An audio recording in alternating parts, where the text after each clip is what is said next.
మంచిర్యాల జిల్లా చెన్నూరు వ్యవసాయ market committee ఎదుట జాతీయ రహదారిపై పత్తి రైతులు ధర్నా నిర్వహించారు. ఈ సందర్భంగా పత్తి రైతులు మాట్లాడుతూ ఎలాంటి ఇబ్బంది లేకుండా పత్తి కొనే సౌకర్యం ఉన్న కూడా సీసీఐ అధికారులు ప్రైవేట్ వ్యాపారులతో కుమ్మక్కే రైతులను ఇబ్బంది పెడుతున్నారని ఆరోపించారు. ఎలాంటి ఆంక్షలు లేకుండా బేషరతుగా పత్తిని కొనుగోలు చేయాలని రైతులు డిమాండ్ చేశారు.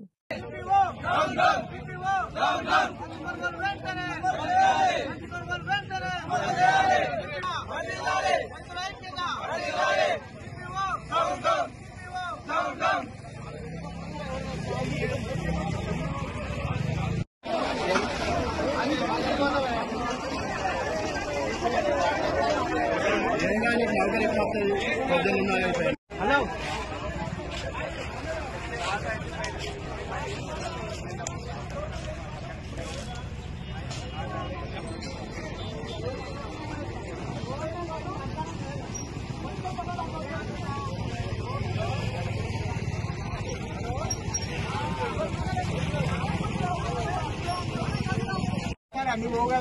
ఒక్క మిల్లు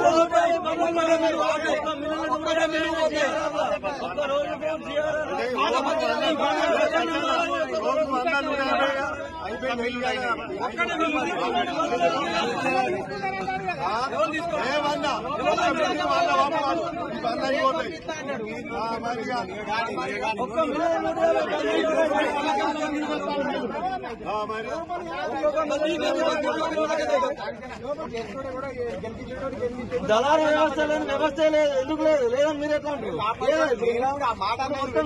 రైతులు ఉన్నారు, కూడా ఉన్నారు. అన్నమాట నష్టపోతాడు. రైతు ఏ విషయం తెలియదు కొనేదాకా మేము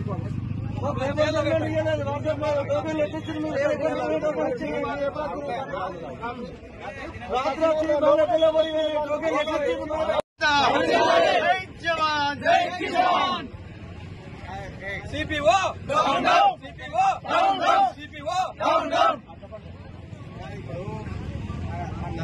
మార్కెట్ కమిటీ ఏరియాలోని మొత్తం ప్రతి రైతుది బేషరతుగా కొనుగోలు చేయాలని ప్రతి రైతు కోరుకుంటున్నారు.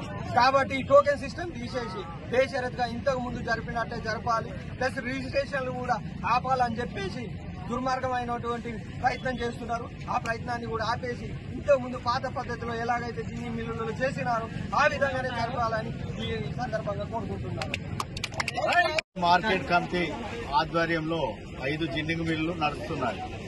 10 రోజుల కొనుగోళ్లు నిలిపివేయడంతో రైతులు ఇబ్బంది పడతారు. రైతులు ఏంటంటే కొంటారన్న ఆశతోనే దాదాపు ఒక 250 బండ్లు నింపుకొచ్చి మార్కెట్ల నుంచి సీరియల్ రోడ్డుకు పెట్టడం జరిగింది. కానీ సిపిఓ నేనేదో టోకెన్ సిస్టమ్ 40 కొంటా అంటాడు. కానీ మా రైతులు 40 ఒప్పుకోరు. మొత్తం బండ్లను ప్రతి జిన్నింగ్ మిల్లుకు పంపాలని మేము ఈడ రోడ్డు మీద ధర్నా చేయడం జరుగుతుంది. కానీ ఈ సిపిఓ గాని సెక్రటరీ గాని కలెక్టర్ గాని ఎవరన్నా వచ్చి రైతులకు న్యాయం చేయాలి. ఈ టోకెన్లలో కూడా కొందరు బ్రోకర్ గాళ్ళ బండ్లున్నాయి. కానీ ఆ బ్రోకర్ గాళ్ళు పోయినా మా రైతులకు న్యాయం జరగాలి. ఇంతకుముందు ఫస్ట్ తీసిన పత్తే మేము పోలే, ఇప్పటికే 100 రూపాయలు తగ్గించి రైతు చాలా నష్టపోతాడు. ఇంకా కొందరు రైతులది ఫస్ట్ది ఇంకా తీయలే. ఎందుకంటే మార్చి ఎండింగ్ వరకు ఈ ఒక శని ఆదివారం తప్ప సీరియల్ పత్తి కొనాలని రైతుల తరఫున నేను డిమాండ్ చేస్తున్నా.